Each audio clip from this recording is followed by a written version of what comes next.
Let's talk about it. Let's talk about going analog. And before we start, full disclosure, cards on the table, I still have a CD player, a DVD Blu-ray player. They're plugged in, they get used, they're not ironic, they're not part of a aesthetic Instagram post, they're just there. Like me, existing and kinda functioning, doing their jobs most days. I've never really stopped using them. And we're going to talk about that today and why maybe other people are starting to see this. My name is Dove James. Welcome to this episode of The Bald Book Geek. We're a weird podcast here, but we exist. So let's talk to the void and let's have some fun. Hello, void. I think we're living through this really strange cultural moment. People are redefining their relationship with technology and social media. Not loudly, not dramatically, but in this very calm, kind of exhausted way. Not I'm deleting everything and moving to the woods to become a forest witch, although that does sound quite fun. More like I just want my stuff to work without the internet collapsing on me like a jello mold in the sun. And honestly, I think that's reasonable. Because let's be honest with ourselves for a second. We all walk around with phones, or as I call them, existential crisis machines in our pockets. These things don't just take photos, they track your steps, your sleep, your location, your heart rate, your screen time, your emails, your finances, your memories, your regrets. And then they just pop up at 2 a.m. like, hey, here's a photo from 7 years ago when you were happier. Anyway, here's an advert. People are tired of this, mentally, emotionally, and spiritually at this point, I believe. People just want to listen to music without their phones interrupting you. Just checking, are you still listening? Yes, that's what music is for. I want to listen to an album on a train without buffering, without my data giving up halfway through a chorus, without Apple Music deciding I might actually want a podcast hosted by a man shouting about productivity. Yes, I've accidentally clicked that button. No, it was not fun, and I almost leapt out my skin in a very public way. Streaming was supposed to solve everything, and it didn't. Streaming is like renting your favourite album from a landlord who can legally evict it at any moment because the licensing deal expires or someone in accounting needed to hit some targets. One day it's there, next day it's gone. Kate Bush, the whole story, I'm looking at you. No warning, no explanation, just vibes. And I think that's why people are going analog again. CDs, MP3 players, DVDs, Blu-rays, physical books even. And this is something I'm going to put here, just off script. If you buy a CD, you can rip it as an MP3 and keep them forever. Just so you know. And yes, seeing people actually buying MP3 players again. Actual little devices that play music and do nothing else. No notifications, no social media, no stubborn emotional ambush of a group chat you muted in 2011. Those things are making a comeback, not ironically, but because they're peaceful. And here's the funniest part. It's not just movies, books, and music. People are ditching their phones as cameras too. Point and shoot cameras are back. Little video cameras, camcordery things are back. Digital cameras from 2008 that used to live in our drawer next to tangled cables and some dead batteries, selling for ridiculous money. Why? Because people want to take photos without instantly uploading them. They want memories, not content. They want to dance like no one's watching. Not dance like a ring light, an algorithm of 5 strangers in the comments are judging them for their footwork. We live in an age where everything is filmed.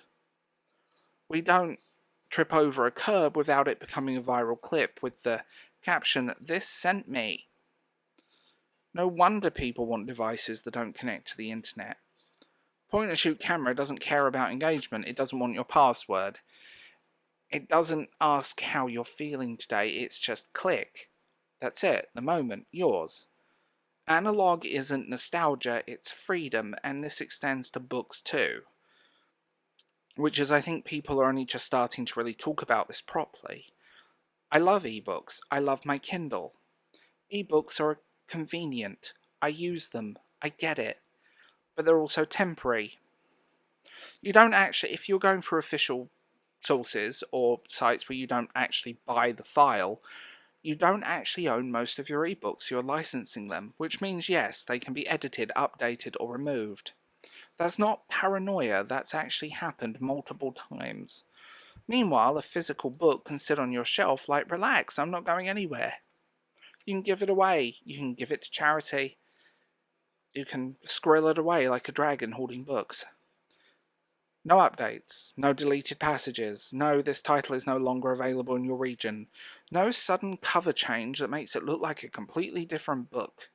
The book is finished, complete, and stable. I think people are rediscovering how grounding that feels. Streaming, cloud storage, digital everything, it was built on the assumptions that these services would exist forever, and they won't. Platforms shut down, licenses expire, companies merge, servers fail, your whole library can vanish.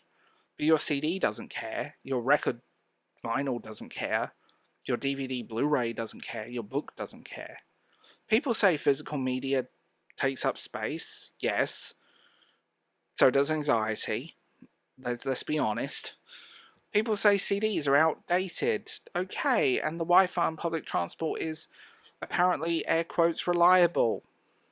Which is the boldest lie humanity has ever agreed to tell itself. Or that your 4G, 5G network is completely functional when you're in the middle of nowhere. My CDs never buffer. My MP3 player doesn't need an update. My Blu-rays don't ask me to log in. My book doesn't need charging. And cameras? Cameras are becoming therapy. No notifications, no messages, no existential dread. Just click, memory, no data point. And I genuinely think we're only at the beginning of this. I think we're going to see a proper resurgence in physical media. CD collections are growing again. DVD and Blu-rays are becoming normal again. MP3 players are quietly returning, and digital cameras becoming personal instead of performative. Bookshelves growing and mattering again. Not because technology is bad, but because there's too much technology in existence. Streaming has its uses. Cloud servers have their uses, but they're not forever, and that's fine. As long as the things you love don't disappear with them.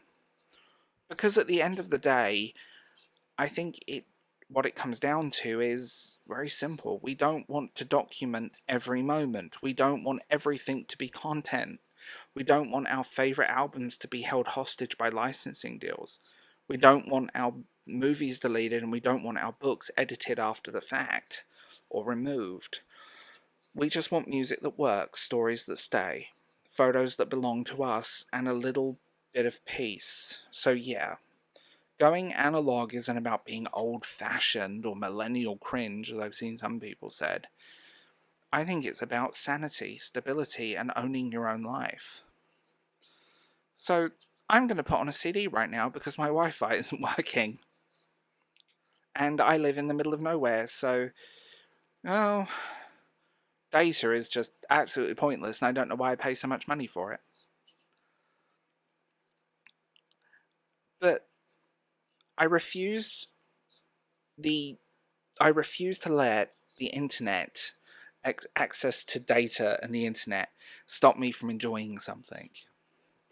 And I don't want to share every moment of my life. There's some sides of myself that I want to keep very private. And I think this is the way to do it. So, this has been The Bald Book Geek. I'm Darth James. Remember to like and subscribe and tell me what you think in the comments below. I think this is a discussion worth happening. And if you've made it this far into the video, please remember to check out Substack, Patreon, channel memberships, or even just buying me a coffee on Ko-fi for more random existential noise. I'll talk to you guys later.